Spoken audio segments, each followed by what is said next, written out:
Confirming audience members. Hello, Georgia. Hi, Georgia. Today's industry demands insurmountable amounts of energy. Natural gas is the ideal resource, as burning coal releases harmful CO2 emissions into the atmosphere. But now, more often, industries are turning to coal as Earth's natural gas resources are depleting. Or so we thought. What if I told you there was an unimaginably abundant amount of untapped natural gas deep within the Earth, just waiting to be accessed? With a technique known as hydraulic fracturing, this new resource can finally be reached. The greenhouse effect is at its height in today's world because CO2 emissions are at its height. Burning coal affects the atmosphere greatly, which is why it's important to tap into new resources. As an environmental engineer, one of my main focuses is clean energy and gaining access to it. I've conducted extensive research to learn about the potential for clean energy. Hydraulic fracturing, affectionately known as fracking, is an interesting process with many arduous steps, an interesting history, and it directly affects the environment in many ways. Today I'm going to talk about how it works, the history behind it, and why so much controversy surrounds this process. So you may be wondering, what is fracking? Fracking is the process that releases natural gas stored deep in the earth. It starts with drilling a long vertical hole called a well bore, anywhere between 2,500 and 3,000 meters through many layers of sediment. Once this well bore reaches the shale rock layer, it turns horizontal and drills about 1,500 meters horizontally. A specialized gun is then sent into the well bore to create a series of small holes in the shale rock formation. Then, what's called fracking fluid is pumped into the wellbore at very high pressures to crack the shale.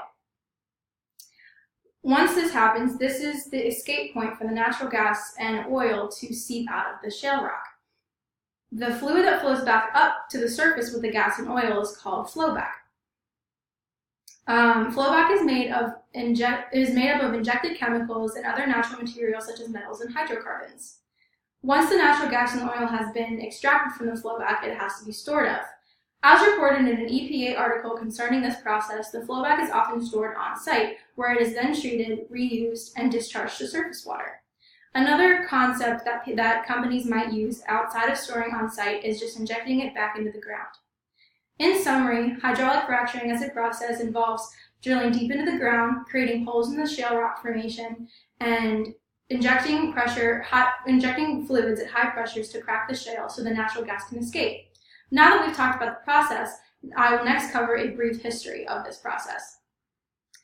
It was invented in the 1940s by a company named Halliburton, but it hasn't become popular until the 21st century. The EPA states that extracting natural gas from what are known as unconventional resources such as shale, coal bed, and tight sands are relatively new.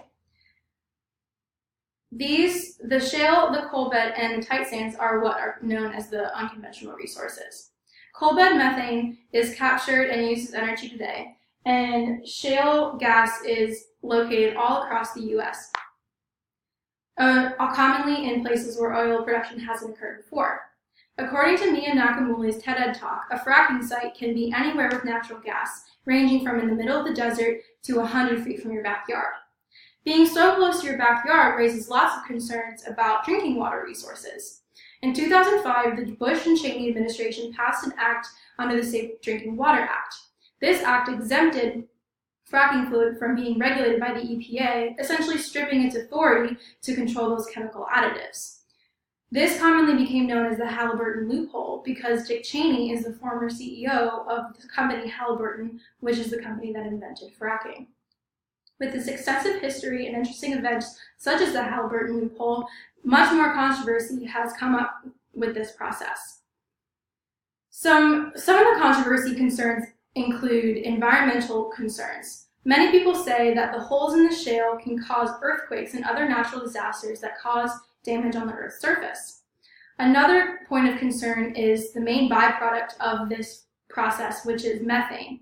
Methane is a much more potent greenhouse gas than carbon dioxide, so many people will claim that it essentially negates the process's impacts of reducing CO2 emissions. Outside of environmental concerns, another concern is public health risks. Fracking fluid is a major point of this concern. It's made up of water, chemical additives, and other proppants such as sediments. As stated in a research article published to geoscienceworld.org, the concentration of the total dissolved solids in the flowback water can reach 5 times that of seawater, and therefore is challenging and costly to treat. Because it's so difficult, companies often choose to store the water underground rather than treating this. This is where groundwater contamination becomes a concern, especially when fracking sites are very close to residential areas.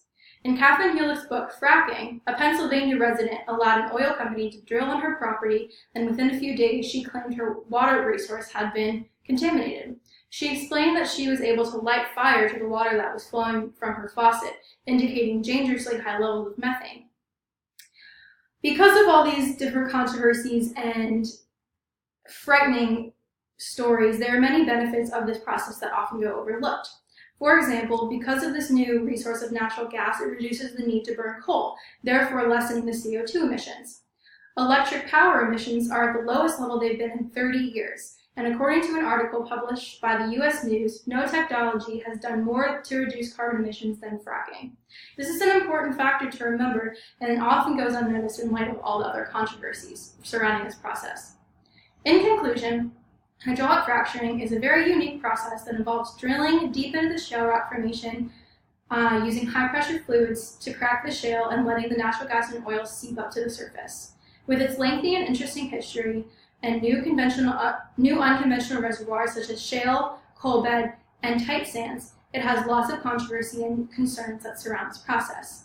Over the years, fracking still proves to be a popular topic of discussion with its unconventional processes and varied ramifications.